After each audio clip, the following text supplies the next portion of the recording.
Bem, boa tarde, pessoal. Me chamo Allan Kardec. Vou falar um pouco hoje com vocês sobre o Crack Attacks, que foi uma falha que ocorreu final do ano passado. Atualmente, estou sendo DevOps na Umbu Tecnologia. Bem, mas primeiramente, quem sou eu? Eu venho da cidade do interior.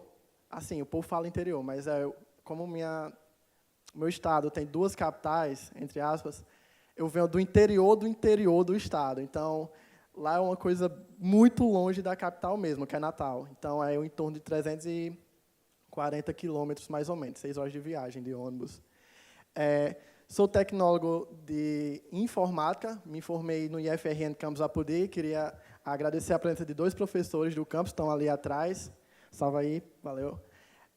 E tenho um minor em redes wireless, onde eu fiz vários cursos na parte de estudo de vulnerabilidades, protocolos de segurança e protocolos de autenticação, dentro do IF.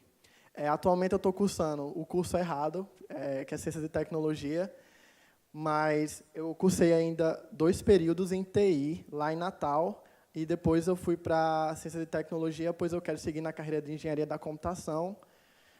E eu pude desenvolver um mini curso junto a um professor na UFESA e pude apresentar tanto na UFESA, onde eu estudei, tanto na UFESA que eu estudei, como no IFRN, que foi um mini curso em vulnerabilidades em redes Wi-Fi, demonstração de ferramentas, pilares de pentest e afins. Trabalhei como técnico de TI no Sindicato dos Trabalhadores Rurais e no grupo Neometa, na parte de Data Center e Big Data.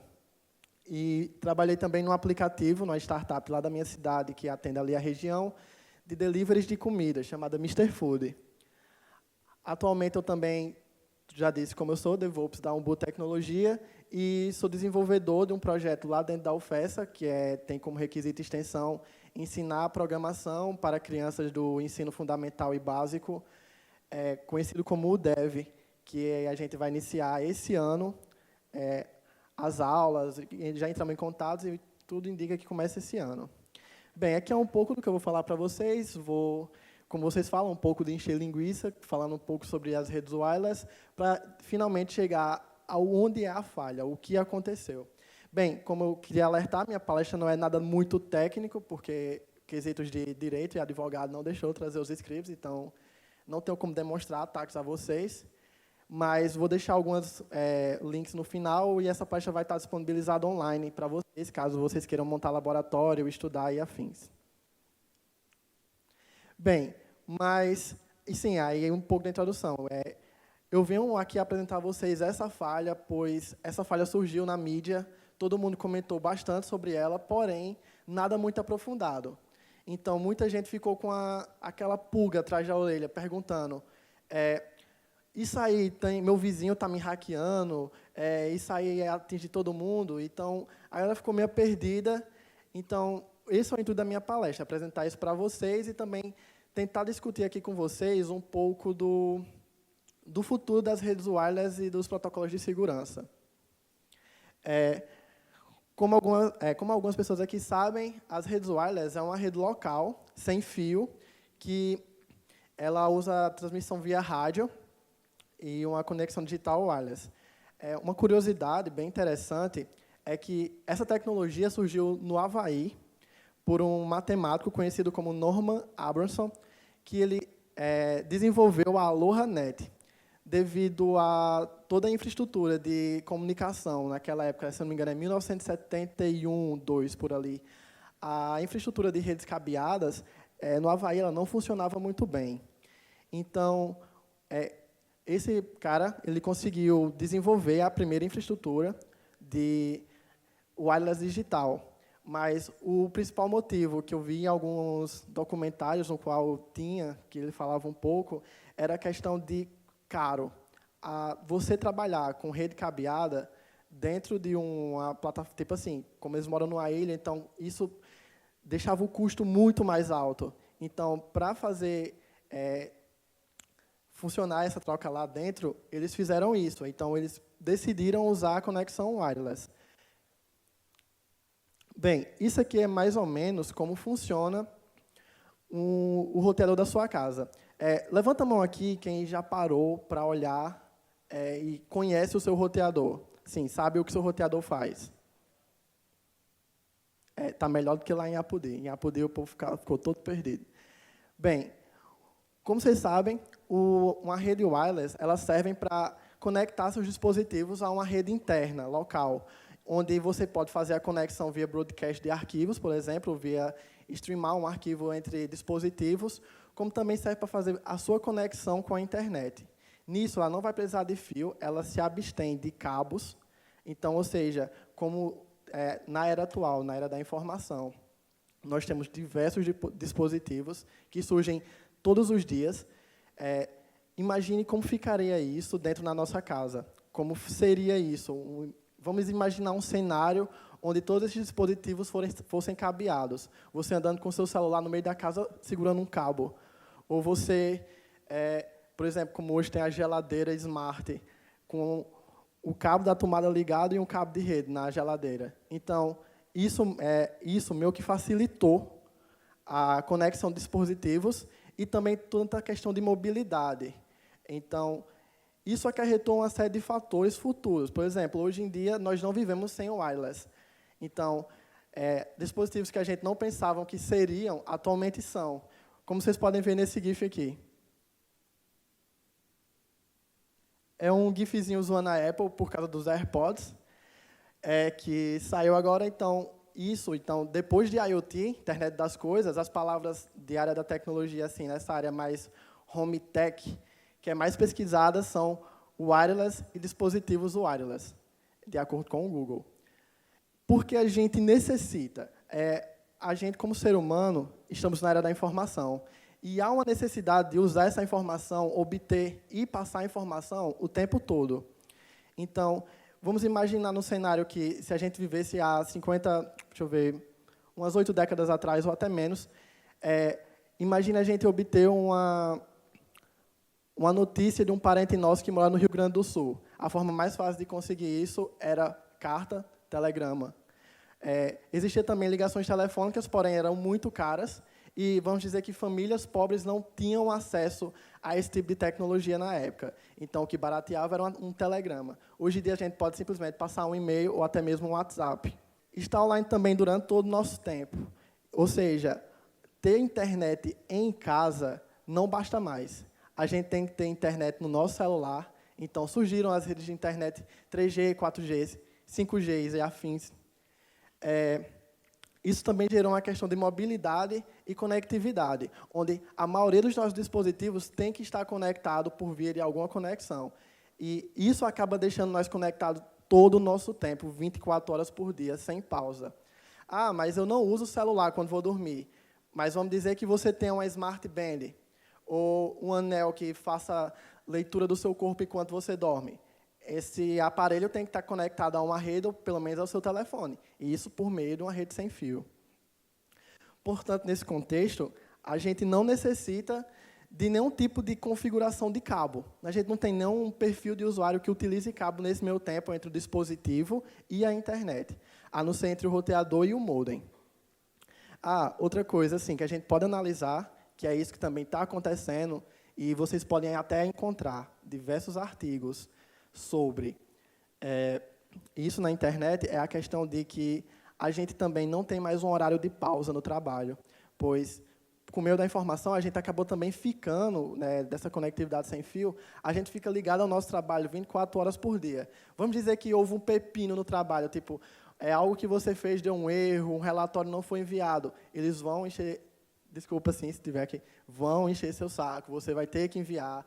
Ou seja, você não tem mais descanso como um trabalhador. Não é, vamos dizer que na época dos nossos pais, que eles iam para o trabalho, trabalhavam 8 horas por dia, com uma pausa para o almoço, chegavam em casa e pronto.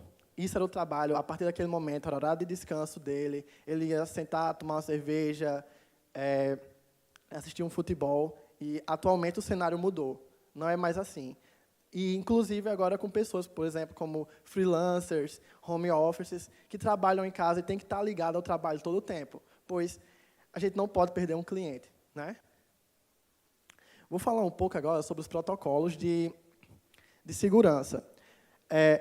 Como vocês podem ver, está meio estranho assim, né? Tá vendo? Tá, porque eu coloquei o mais seguro. Essa lista aqui é uma lista que muitos técnicos, pessoas que trabalham na área de segurança, mostram que essa é a lista do protocolo de segurança do mais seguro ao menos seguro. Ou seja, eu não conto com rede aberta, mas essa tipo assim, vamos dizer que nesse cenário, na sua casa, o WPA2 com o AES, que é o de criptografia, é o que oferece mais segurança à sua casa, sendo que não é assim. A partir de agora, depois que surgiu essa falha, o cenário mudou completamente. Ou, principalmente para quem é usuário Windows não, Linux e Android. Vamos falar um pouco sobre o app. O app ele era destinado a oferecer o mesmo nível de segurança de rede cabeada, ou seja, ele é um protocolo de segurança que foi criado em cima de um protocolo de segurança de uma rede cabeada. Ou seja, a gente já sabe daí que não vai funcionar. Mas era tipo assim, era um esparadrapo na época. Era tipo uma fita isolante que, não, dá para segurar. Então, foi surgindo diversos problemas, diversas vulnerabilidades. E isso acabou tendo meio que um boom. Tipo, redes empresariais acabaram sendo atacadas, né, e foram descobrindo diversas vulnerabilidades. E como vocês sabem mesmo, ou seja, quem aqui nunca tentou atacar uma rede wireless nem sabe disso, mas pode ler em artigos de internet que o app é como se não tivesse nada. É a chave mais fácil de ser quebrada, você não precisa de um word list, você não precisa fazer um brute force, é simplesmente capturar o handshake, capturar pacote e pegar a senha.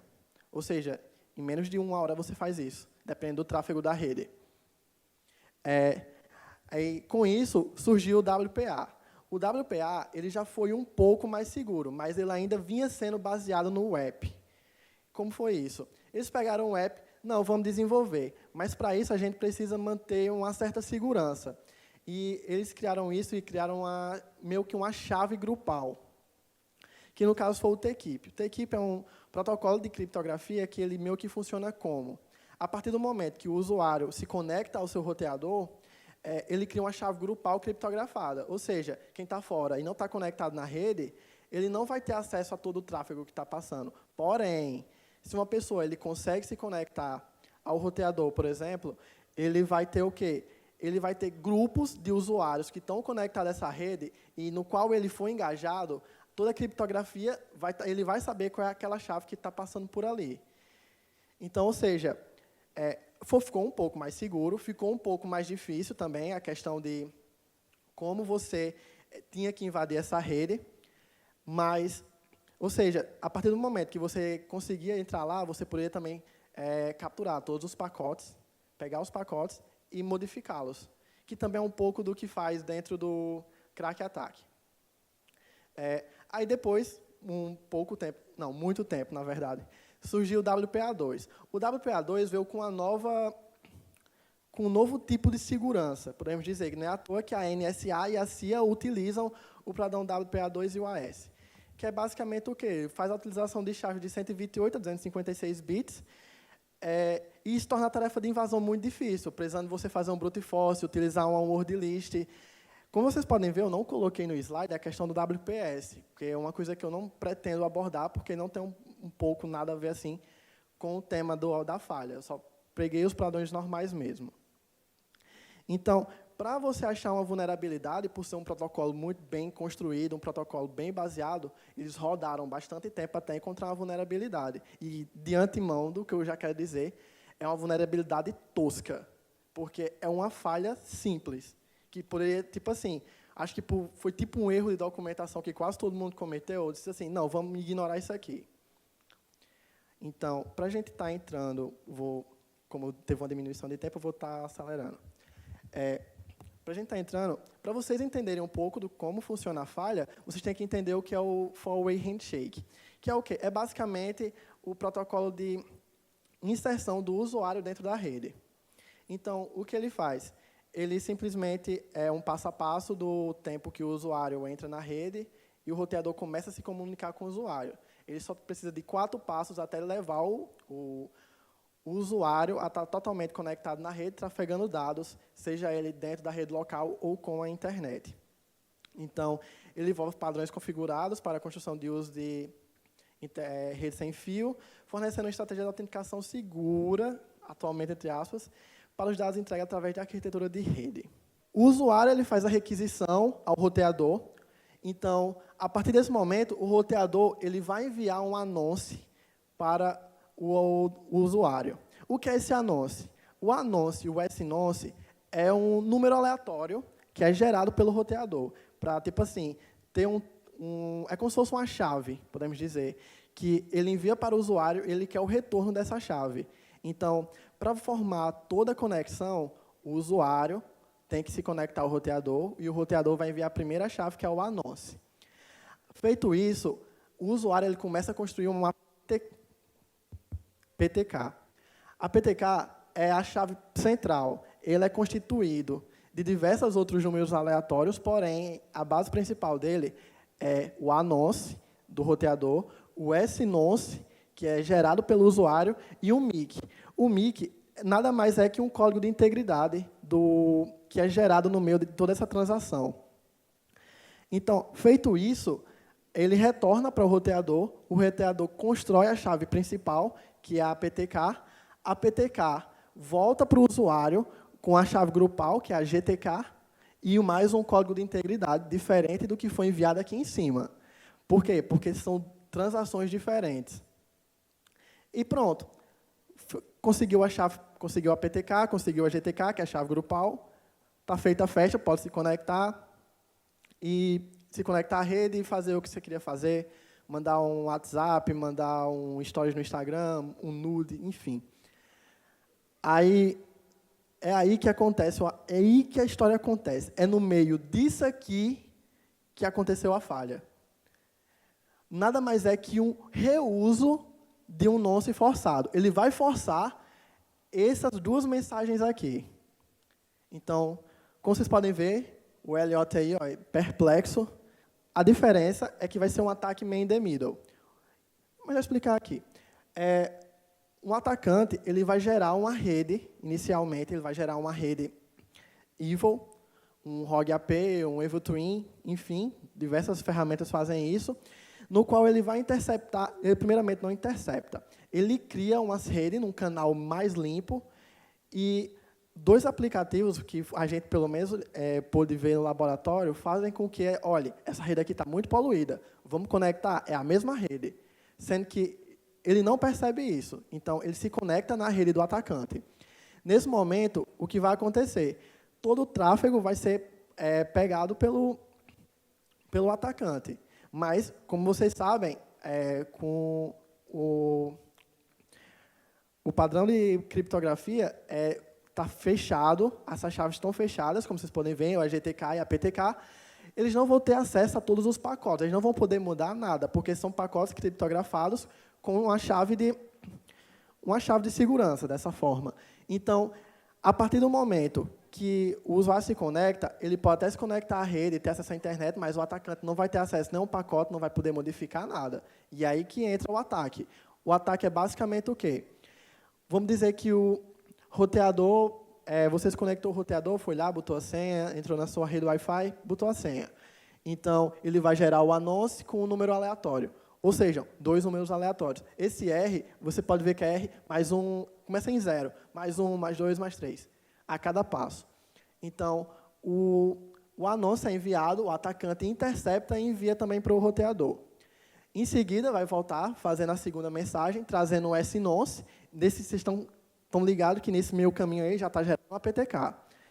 Então, vai gerar volta com S-nonce para começar a gerar a GTK. A partir do momento que ele começa a gerar a chave grupal, o atacante retorna para o roteador. Mas é aí que acontece. Na quarta mensagem, era onde a gente poderia ter acesso a toda a rede, a internet, a tudo. Só que o que acontece? O atacante, o script do crack attack, ele nega. Então, ou seja, o roteador vai ficar sem uma resposta. Então, ele vai ter todo esse tempo aqui, em torno de uns... Pelo cronômetro, em média, utilizando dispositivos Android, era em torno de 5 a 10 segundos que ele ficava obtendo o endereço IP. Pronto, é nessa fasezinha aqui que ele fica. Ou seja, nesse tempo aqui, o roteador ficava esperando uma resposta. Só que o que ele faz de novo? Ele reenvia a mensagem. Reenviou a mensagem, aí o atacante intercepta de novo. Intercepta, para. Nesse momento, o que acontece? Qual é a falha? A PTK e a GTK é zerada. Ou seja, o protocolo de segurança zera o PTK. Vira literalmente zero. Ou seja, ele já tem um SNONCE que foi interceptado. Ele tem um ANONCE que foi interceptado. Ele não sabia PTK. Mas o que acontece? Se eu já sabia e eu zero, e o script diz que ele zerou, fez a festa, amigo. A rede é sua.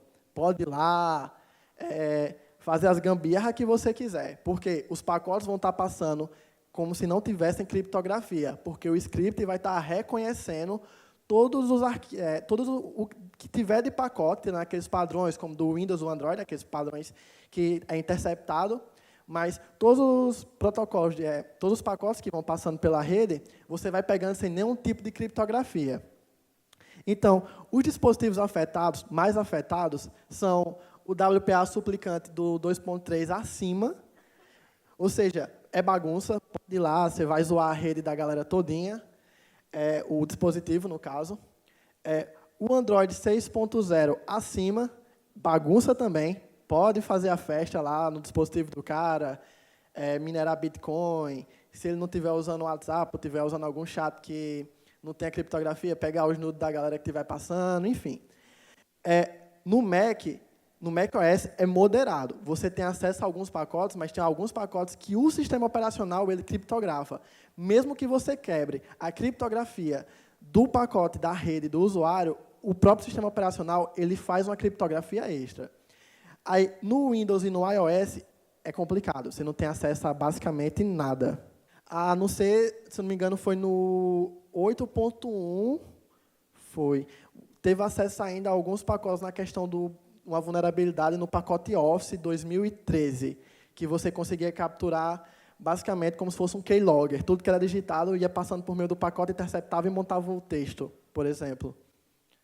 E foi dessa forma que os caras de software livre ficaram. Puto, por quê? Dessa forma, de certa forma, o pessoal de software livre saiu fazendo patch adoidado para Android não, Android ficou meio de lado. Então, ou seja, o que eu sei, MIUI, Motorola, no caso a Xiaomi, Motorola, Asus, Samsung, que tem Androids modificados, alguns Androids modificados, saíram fazendo patch adoidado para corrigir isso. Já o pessoal do Mac não se preocupou muito, porque depois disso já sairia a atualização. Mas aí eu divido tudo isso aqui em duas fases, que a primeira fase é nada acontece feijoada. Por quê? Assim que saiu o site da falha, o que aconteceu? A galera ficou rindo. Ah, mas isso não dá para fazer nada, só vai interceptar pacote. Não tem nadinha, lança um patch aí, faz qualquer coisa que dá certo. Isso é o que a mídia divulgou. A mídia divulgou isso, dizendo, não se preocupe, está tudo certo, não precisa criar pânico.